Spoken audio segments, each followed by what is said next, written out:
अभंग भजनाच्या शेवटी म्हणण्याचा प्रघात, म्हणून ज्यांना भजन लवकर आटपावं असं वाटत असतं त्यांचं या अभंगाकडे विशेष लक्ष असतं. कारण हा अभंग म्हटला का भजन संपुष्टात आलं असं म्हणायला हरकत नाही. कारण हा अभंग मागणीच्या स्वरूपाचा आहे. म्हणून भजनाच्या शेवटी म्हणतात बघ, मागणी कधी संभवते ती दोन वेळेला. पहिल्यांदा मागणी कधी संभवते, ज्या वेळेला एखादी वस्तू आपली आहे, दुसरा कोणी तिच्यावरती आपला अधिकार दाखवत असेल. साहजिकच मूळ मालकाला ती वस्तू परत मागून घेण्याचा स्वतः सिद्ध अधिकार आहे. ज्या पद्धतीने ब्रिटिशांनी आपलं स्वराज्य आपल्याकडून बऱ्या वाईट मार्गाने हिरावून घेतलं होतं, साहजिकच आपल्या भारतीयांना ते परत मिळवून घेण्याचा, मागवून घेण्याचा स्वतः सिद्ध हक्क आहे. स्वराज्य हा माझा जन्मसिद्ध हक्क आहे आणि तो मी मिळवणारच असं लोकमान्य टिळक म्हणत होते. याला कारण हेच. दुसऱ्यांदा माणसाला मागणीचा अधिकार सेवेने प्राप्त होत असतो. जेवढ्या दिवसाची सेवा, जेवढ्या दिवसाचं काम, तेवढ्या दिवसाचा पगार मागण्याचा नैतिक अधिकार त्या नोकराला प्राप्त होत असतो. म्हणजे सेवेनंतर मेवा मागणं हे योग्य आहे. पण काही काय माणसं सेवेचा पत्ता नाही आणि मोठ्या खुर्चीची अपेक्षा करतात. मिळेल का? सेवा न करता मेवा मागणाऱ्यांना जगद्गुरु तुकोबाई अत्यंत परखड आणि स्पष्टपणे सांगतात, न करिता सेवा मागे जो मुशारा, तया पजित खोरा लाज नाही. सेवा न करता मेवा मागणं चुकीचं आहे, पण सेवा झाली की मागणीचा अधिकार आलाच म्हणून समजा. विठ्ठल विठ्ठल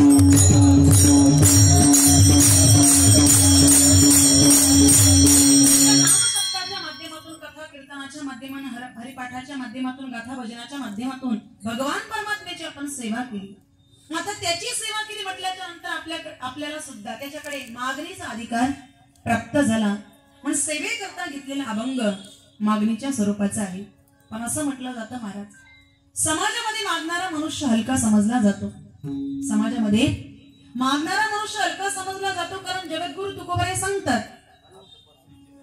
भिक्षा पात्र उलंबने जळो जिने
जो कुणाकडे काही मागतो, महाराज म्हणतात स्वतः भगवान नारायण परमात्मा सुद्धा त्याची उपेक्षा करतात.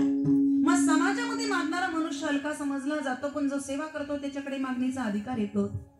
मग आपण या नामसप्ताहाच्या माध्यमातून, कथा कीर्तनाच्या माध्यमातून भगवंताची सेवा केली पाहिजे. धर्ममंडपामध्ये उपस्थित झाला तर अंतःकरणातील प्रसन्नता जरा असं आपल्या चेहऱ्यावरती झळकू द्या. नाहीतर काही काहींचे चेहरे बघितल्याच्या नंतर असं वाटतं आत्ताच एखाद्याला वाटा लावून आले का, पण आपले चेहरे अगदी प्रसन्न टवटवीत आहे. आत्ता जशी स्माईल दिली 12 वाजेपर्यंत कमी होता कामा. टेन्शन काही घेऊ मी, काही 12 वाजवणार. रिलॅक्स बसा, भगवंताचं भजन करा. एकच विनंती करेल, ज्या ज्या वेळेला भगवंताचं भजन केलं जाईल, नामचिंतन केलं जाईल, हाताने टाळी, मुखाने भगवंताचं नामचिंतन करा. लागोनी या पाया विनवी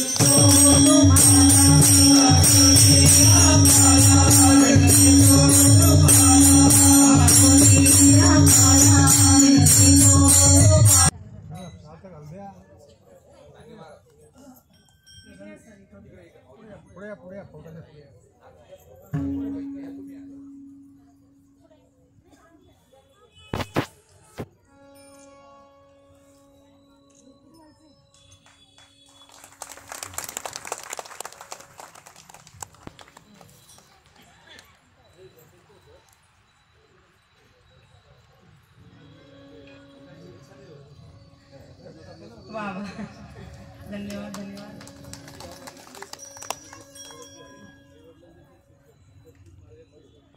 वा वा वा वा.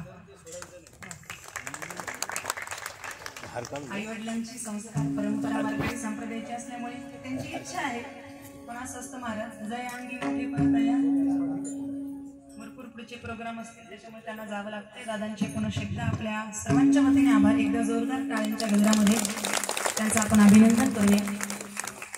लागून या पाया विनवितो तुम्हाला करी टाळी बोला मुखी नाम.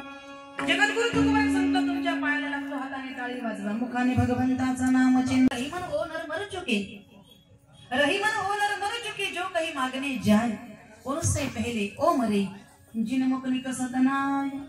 रहीमन म्हणतात ती माणसं मेलेलीच आहे जी कुणाकडे काही मागतात, पण महाराज जी असून सुद्धा देत नाही ती तर त्यांच्या अगोदर मेलेली आहे. बघा, असून सुद्धा देत नाही ती त्यांच्या अगोदर मेलेली आहे. असं म्हणतात गवतापेक्षा कापूस हलका आहे. गवतापेक्षा कापूस कसा आहे? हलका. पण कापसापेक्षा याचक जो आहे ना तो हलका आहे. कापसापेक्षा याचा कसा आहे? हलका आहे. आता प्रश्न असा निर्माण होतो की गवत आणि कापूस यांना वारा उडवून नेतो. गवत आणि कापूस यांना वारा उडवून नेतो, मग याचकाला वारा उडवून का नेत नाही? अहो, त्या वाऱ्याला सुद्धा प्रश्न पडतो, हा माझ्याकडे काही मागेल की काय? विठ्ठल विठ्ठल.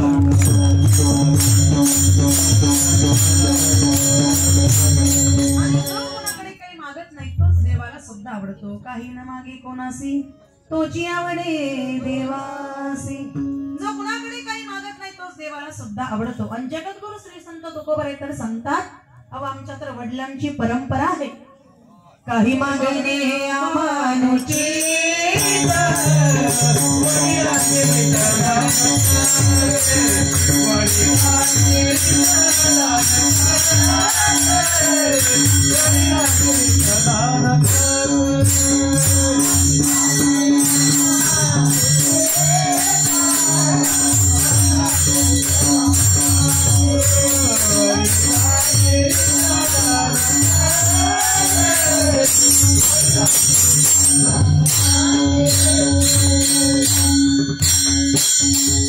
काही मागणे अमानुचित वडिलांची रीत जाणत असो.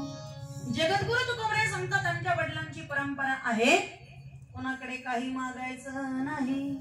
बघा, असं म्हणतात जगद्गुरु श्री संत तुकोबारायांचे वडील बोल्लबा ज्या वेळेला भगवान पंढरीचे पडवंग परमात्म्याच्या दर्शनाला पंढरपूरला जायचे, तर बोल्लबांचा असा नियम होता की नित्य नियमाने ते पंढरपूरची वारी करायची.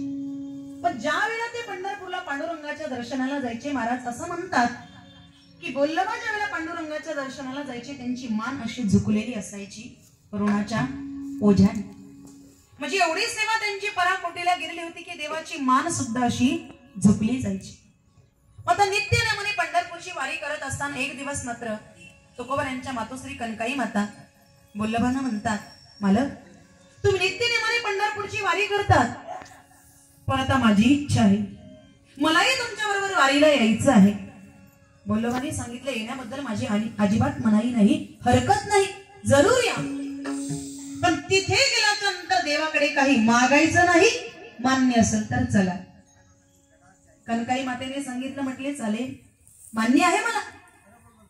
त्यावेळेला मात्र कनकाई माता बोल्लबांबरोबर पंढरपूरला वारीला गेली. आणि पंढरपूरला त्या ठिकाणी गेल्याच्या नंतर बघा चंद्रभागेचं स्नान झालं, पुंडलिकरायांचं दर्शन झालं आणि भगवान पंढरीचे पांडुरंग परमात्म्याच्या दर्शनाकरता गेल्याच्या नंतर तिथे मात्र बोल्लोबा आज गाभाऱ्यामध्ये गेले, भगवान परमात्म्याचं दर्शन घेऊन पटकन बाहेर आले. आणि आता मात्र कनकाई माता भगवान पंढरीचे पांडुरंग परमात्म्याच्या दर्शनाकरता आत गाभाऱ्यात जातात, देवाच्या चरणावरती मस्तक ठेवतात, देवाचं दर्शन घेऊन हात जोडून भगवंताच्या समोर उभं राहतात. तर देवाने विचारलं, म्हटले आई साहेब तुमचा चेहरा पडलेला दिसतो, काय दुःख आहे, काय शल्य आहे, मला सांगा. त्यावेळेला कनकाई माता म्हणाल्या, देवा माझी कूस अजून पवित्र झालेली नाही. भगवान परमात्म्याने आशीर्वाद दिला, जा मुलगा होईल. संभाषणात इकडे वेळ गेला. बोल्लव मात्र इकडे वरांड्यामध्ये थांबलेले होते. कान धरून उडी, लोटांगण, गरुड खांबास आलिंगन सगळे विधी आटोपले आणि कनकाई माता हसत हसत मुखानेच बाहेर आली. पण आल्याबरोबर लगेच मात्र बोल्लवाने विचारलं, म्हटले एवढा वेळ का लागला? देवाकडे काही मागितलं का? म्हटले छे छे, मी आपल्या आज्ञा कशी म्हणेल अहो. पण देव स्वतःहूनच विचारायला लागले. म्हटल्याच्या नंतर मी काय मुकी आहे? मग मीही माझं शल्य, मीही माझं दुःख देवाला सांगितलं आणि देवाने मला आशीर्वाद दिला. जा मुलगा होई. बोल्लवाने सांगितलं आता परत जा आणि देवाला सांग असा पुत्र दे, ऐसा पुत्र दे गा देवा.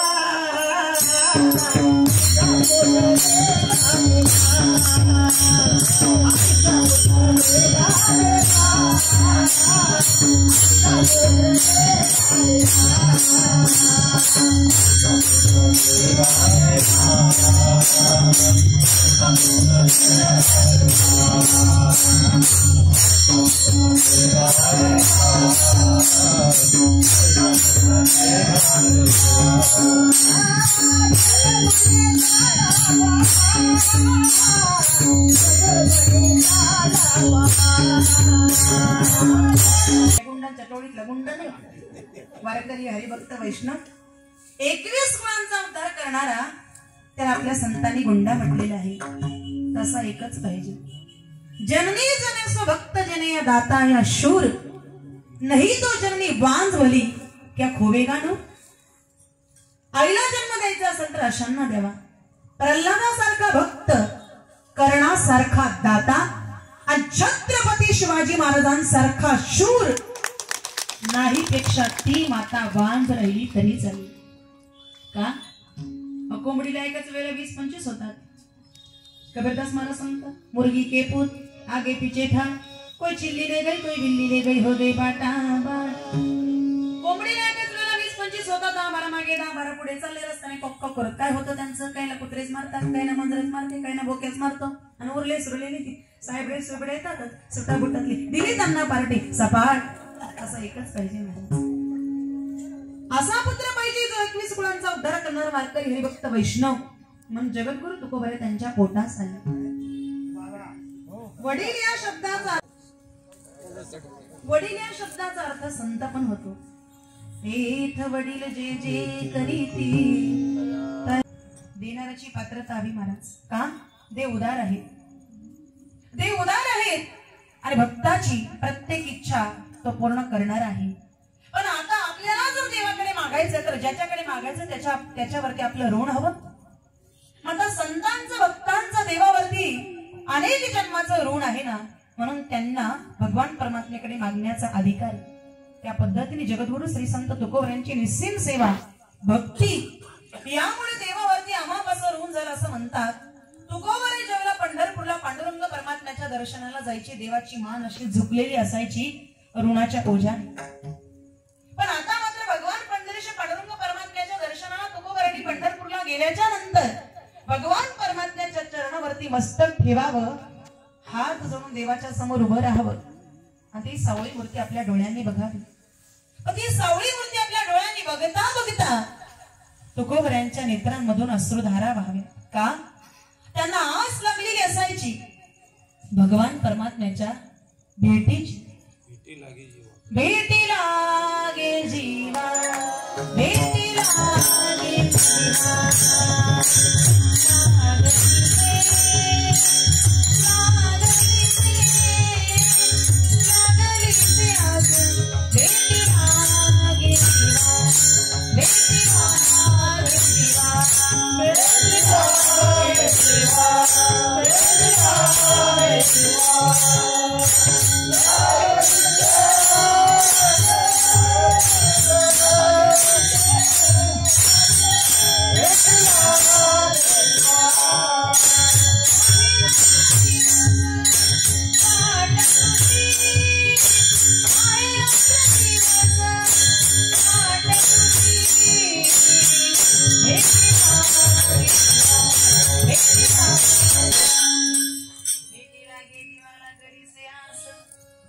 महाराज चाल कोणी शिकवली पूजनीय वंदनीय वैकुंठवासी गुरुवर हरिभक्त निवृत्ती बाबा बोरवट.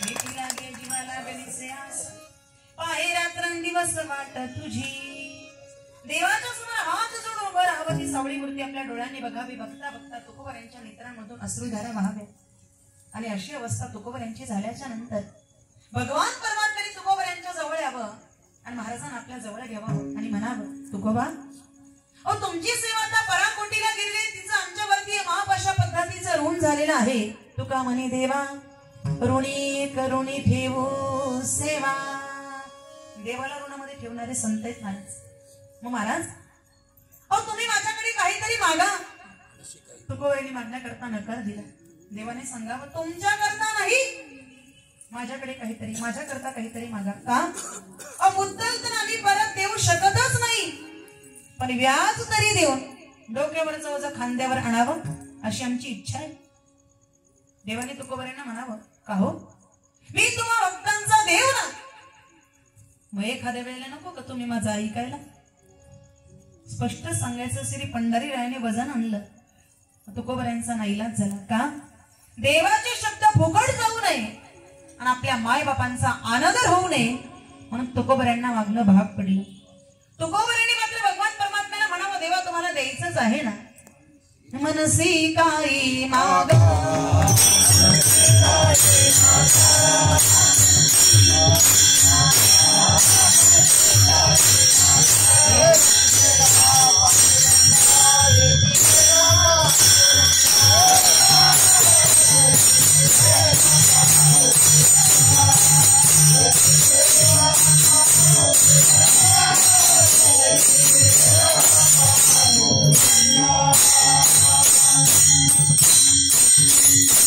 मनसी काही मागा याची देगा पांडुरंगा देव तुम्हाला द्यायचंच आहे तुमचा आग्रहच आहे ना मग द्या काय बंगला गाडी जमीन धन संपदा मग काय पाहिजे जगद्गुरु तुकोबरे अभंगाच्या प्रथम चरणात सांगतात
द्यायचं आहे ना मग हेच दान तुम्ही मला द्या काय हेची दान देगा देवा जगद्गुरु तुकोबरे या ठिकाणी हेची या नित्यात्मक शब्दाचा वापर करतात हेच दुसरं काही दिलं तरी देव मी घेणार नाही का देवाचा वाटेला लावण्याचा स्वभाव तुकोबऱ्यांच्या नित्य परिचयाचा असल्या कारणामुळे महाराज इतकं निक्षून सांगतात की हेची दान देगा देवा देवा तुम्हाला हेच दान दे देवाचा वाटेला लावण्याचा स्वभाव म्हणजे कसा जसं एखादी संसारिक बाई आहे तिला 4-5 मुलं असतील आणि जर ती नित्याच्या कामामध्ये तिच्या जर व्यत्यय आणत असतील तर ती आई काय करते एकाला चेंडू देते ते आपटीत निघून जातं दुसऱ्याला बाहुली देते तिच्या नादी लावतं तिसऱ्याला चिमणी देते तिच्या नादी लावतं पण एखादा मुलगा त्याच्यामध्ये असं असतं महाराज एक सारखं रडत त्या आईच्या मागे धावत असतं का तुकोबऱ्यांनी देवाच्या बाबतीमध्ये हेच सांगितलेलं आहे भगवान परमात्म्याने काय केलं ध्रुवासारख्या एखाद्या मागण्याला आढळपद प्राप्त करून दिलं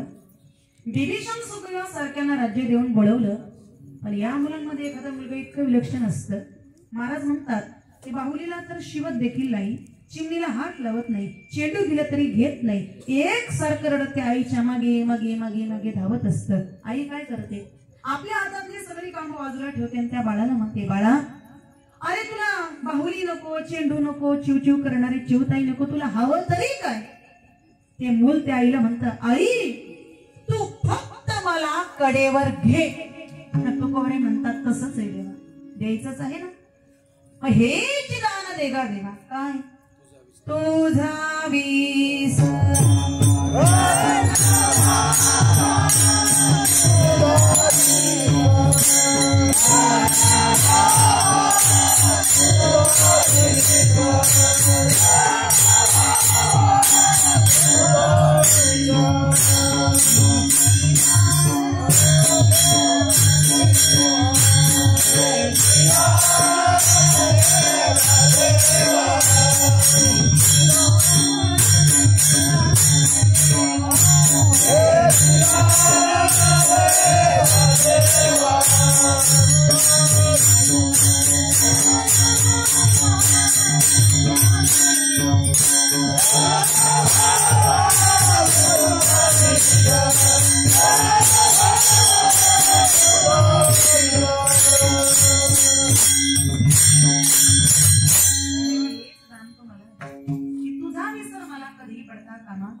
देवाला विसरलात, देवाच्या नामाला विसरलात तर त्याच्यामध्ये आपलीच फजिती आहे, आपलीच हानी आहे. पण आपली हानी कशात आहे हे कळण्याकरता सुद्धा आपल्याला हानीची जात कळावी लागते. रामायणातील दृष्टांत आपल्या सगळ्यांना माहित आहे. गंधमादन नावाचं वानर कुंभकर्णाच्या हातामध्ये सापडलं महाराज. आता त्याच्या नावाप्रमाणे त्याचा सुगंध विशिष्ट अशा पद्धतीचा सुटायचा. मग ती वानर सेना त्या लंकेमध्ये घुसल्याच्या नंतर गंधमादन नावाचं वानर कुंभकर्णाच्या महालामध्ये शिरले. कुंभकर्णाने त्याला आपल्या हाताच्या बोटीमध्ये असं पकडलं आणि त्याला सांगितलं, म्हटले हे बघ वानरा, तुला जर तुझा जीव प्यारा असेल, माझ्या म्हणण्याप्रमाणे एकदाच म्हण मी रावणाचा आहे. मी तुला जीवदान देतो, पण एकदाच म्हण मी रावणाचा आहे. त्याने सांगितलं मी रामाचा आहे. हाताची मूठ जशी त्या कुंभकर्णाने जोरामध्ये दाबली, सर्व अंगामध्ये त्या गंधमादन वानराच्या वेदना झाल्या. थोड्या वेळाने पुन्हा त्या कुंभकर्णाने आपल्या हाताची मूठ ढिली सोडली. सांगितलं, अरे वानरा, अरे एवढासा जीव तुझा, तुला प्यारा नाही का? अरे मी तुला सांगतो ना, एकदाच म्हण की मी रावणाचा आहे, मी तुला जीवदान देतो, मी तुला सोडून देतो. त्याने सांगितलं मी रामाचा आहे. क्रोध अनावर झाला महाराज कुंभकर्णाचा. त्याने आपल्या हाताची मूठ जोरात दाबली. सर्व अंगामध्ये मरणप्राय वेदना झाल्या. पुन्हा आपल्या हाताची मूठ त्याने ढिली सोडली आणि सांगितलं, अरे वानरा, अरे शेवटचा मी तुला सांगतो, एकदाच म्हण की मी रावणाचा आहे, मी तुला जीवदान देतो, मी तुला सोडून देतो. त्याने सांगितलं मी रामाचा आहे. कुंभकर्णाने आपल्या हाताची मूठ जोरात करकसून दाबली. त्या गंधमादन वानराच्या सर्व अंगातून रक्ताच्या चिळकांड्या उडाल्या महाराज. गंधमादन वानर मरणी मेलं. म्हटलं नाही मी रावणाचा आहे. का? त्याला माहित होतं रावणाचं म्हणण्यामध्ये आपली हानी आहे आणि रामाचं म्हणण्यामध्ये आपलं हित आहे. तात्पर्य हानीची जात कळावी लागते. विठ्ठल विठ्ठल.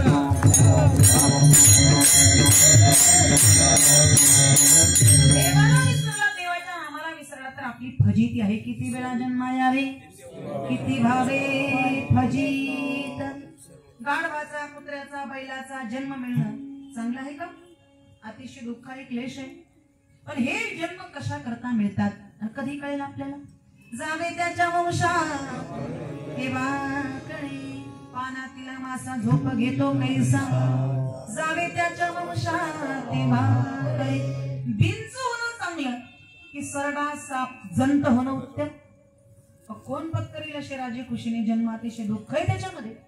पण बघा ना, सरडा राजपुत्र का झाला नाही, टांग्याचा घोडा शर्यतीला का गेला नाही, म्हैस म्हशीच्या जन्माला का गेली, बैल बैलाच्या जन्माला का गेला, असे एक नाही अनेक प्रश्न आपल्या मनात निर्माण होतात. आता हे जन्म त्यांना का मिळाले, का मिळाले? खुदा के मन में आया उसने बना दिया. खुदा के मन में आया उसने बना दिया. उगाच नाही आला महाराज. का? कारणाशिवाय कार्याची उत्पत्ती मानायला शास्त्र तयार नाही. मग हे जन्म त्यांना का मिळाले? कारण हे सर्वजण पूर्वजन्मी मनुष्य देहाला येऊन भगवंताच्या नामाला विसरण्याचे परिणाम आहे. विसरला तया थोर झाली का? खंती ते न करा,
असेल तर भगवान परमात्म्याचं नामचिंतन करणं महत्वाचं आहे. तुकोबरे संत देवा हेच दान तुम्हाला दे तुझा विसरण व्हावा. मग भगवान परमात्मा सांगता तुकोबा आम्ही जर तुम्हाला नित्य श्यामचा आठव करून दिला तर तुम्ही काय कराल. त्याचं उत्तर जगद्गुरु तुकोबा अभंगाच्या दुसऱ्या चरणात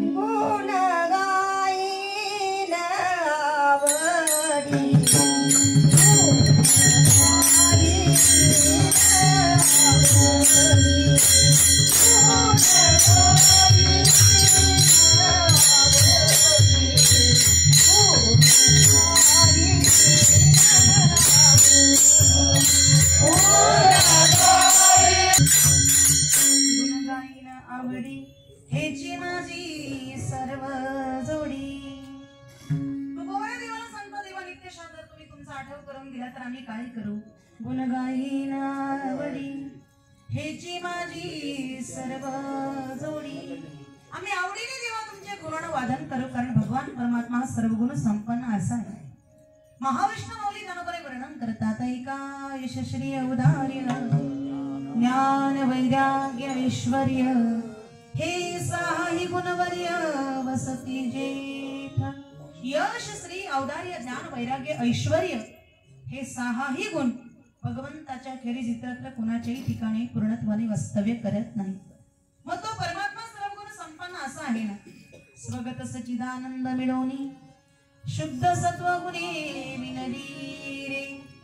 षडगुण गोंडे रत्न जडित तुझ श्याम सुंदरा शोभली रे.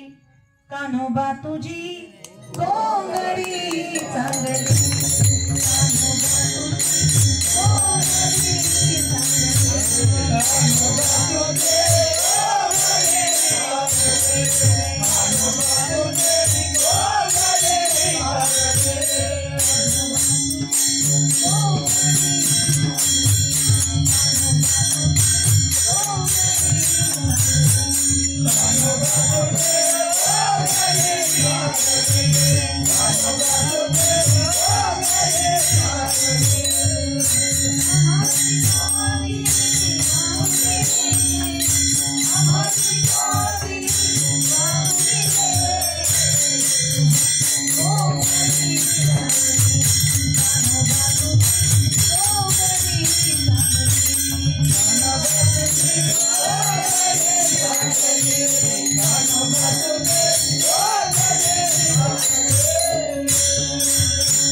यापैकी काहीतरी मला.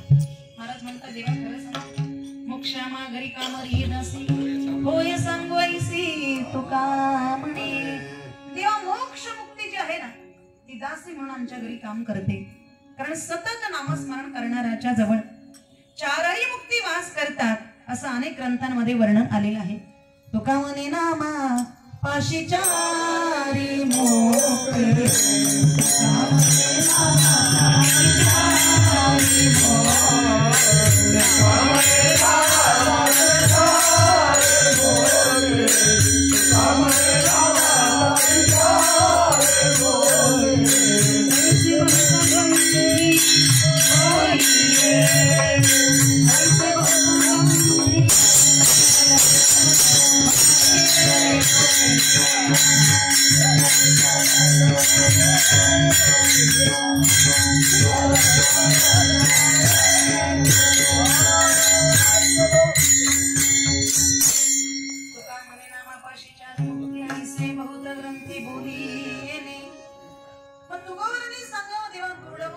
मोक्ष म्हणजे मग धन संपदा मागा.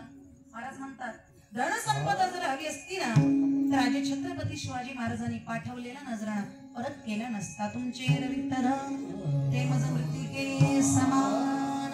मग देवा मुक्ती नको मोक्ष नको धन संपदा सुद्धा नको मग महाराज तुम्हाला हवं तरी काय. महाराज अभंगाच्या तिसऱ्या चरणात सांगतात मुक्ती धन संपदा न लगे मुक्ती धन संपदा.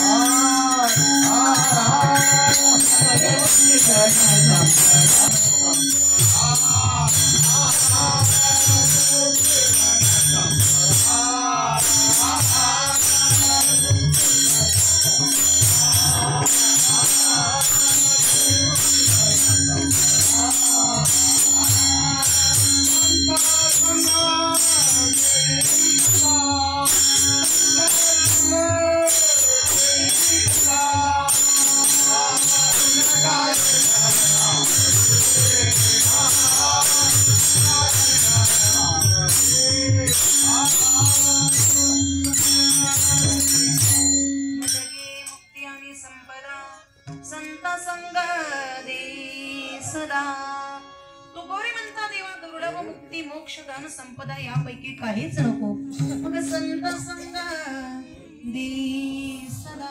पण का हो तुकोबा, अहो त्या संतांजवळ असं आहे तरी काय ज्याकरता तुम्ही दुर्लभ मुक्ती मोक्ष धन संपदा यांचाही त्याग करतात. जगद्गुरु तुकोबाराय संत देवा संतांजवळ काय आहे सांगू. संतांची यादानी प्रेमाचा सुकार,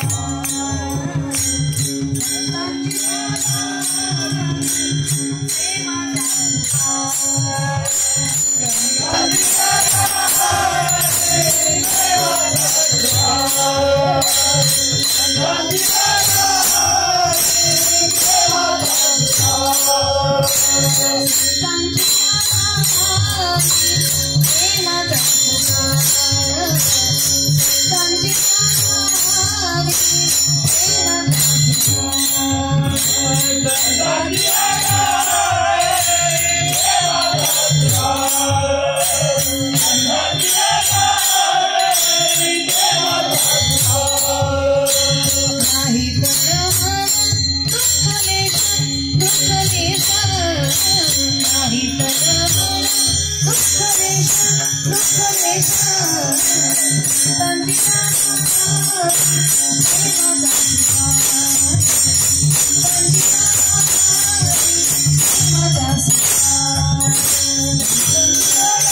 सुखाचा कधी नाश होत नाही. कारण इतर ज्या लौकिक गोष्टी आहेत ना त्यापुरत्या सुखाचा भास करतात पण अंतिमता त्याचा परिणाम दुःखदायकच आहे. पण संतांच्या जवळ निरतिशय असं सुख आहे, शाश्वत असं सुख आहे. म्हणून तुकोबारे म्हणतात देवा संत संग दे सदा. आणि त्या संतांचा संग जर मला मिळाला तर तुकोबारे सांगतात त्या संतांच्या द्वारामध्ये देवा मला पुत्र होऊन राहण्याची वेळ आली ना तरी चालेल. इतकी श्रद्धा इतका भाव तुकोबाराय संतांच्या विषयी प्रगट करतात. खऱ्या अर्थाने संतांच्या द्वारामध्ये पुत्र होऊन राहण्याची वेळ. संत समागम एखादी संत समागम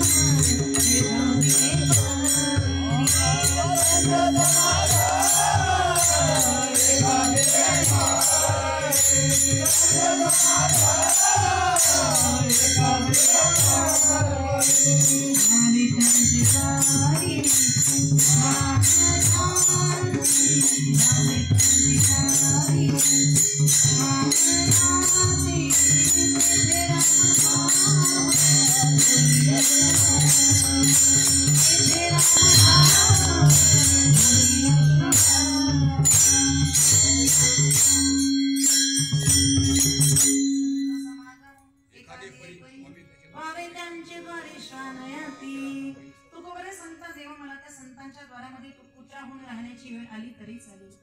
त्यांच्या द्वारामध्ये मी जर पुत्र झालो तर त्यांच्या ठिकाणी घडत असणार विशेष रूपाचं नामस्मरण माझ्या कानावरती पडेल. म्हणून देवा संतांचा संग माझ्या जीवनामध्ये सदा श्रवकाळ दे. कारण संतांच्या संगतीचा फायदा आपल्या जीवनामध्ये काय आहे.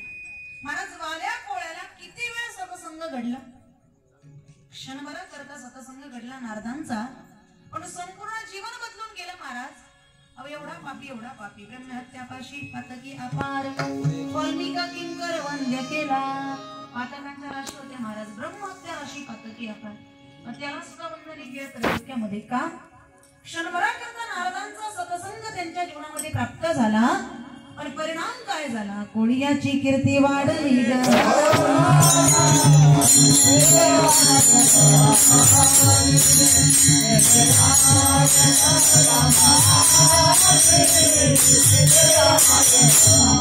वाल्याच्या जीवनामध्ये नारदांचा लागला महाराज, पण त्याचं संपूर्ण जीवन बदलून गेलं.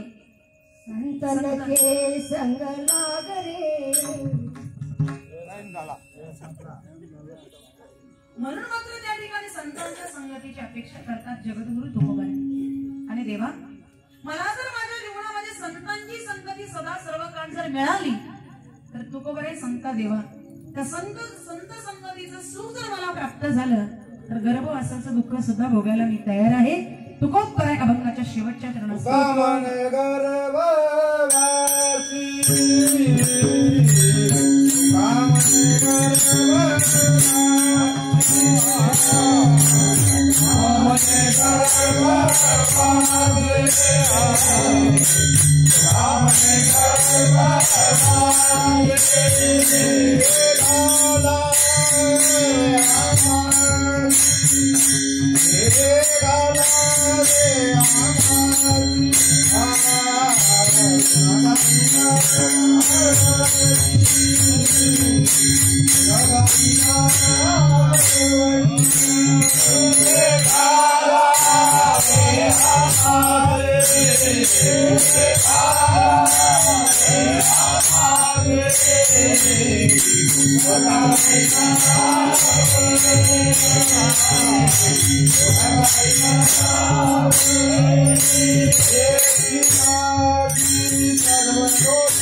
कामन गर्भवासी सुखे घालावे आमासे गुण गाईना आवडी हेची माझी सर्व सोडी. ज्याला ज्याला भगवान परमात्म्याने दोन हात दिलेले आहेत ना त्या प्रत्येकाने आपले दोन हात वरती करा. ज्याचे हात वरती दिसणार नाही मी समजून घेईल तो कुर्मदासाच्या पॅनलचा विठोबार फुवा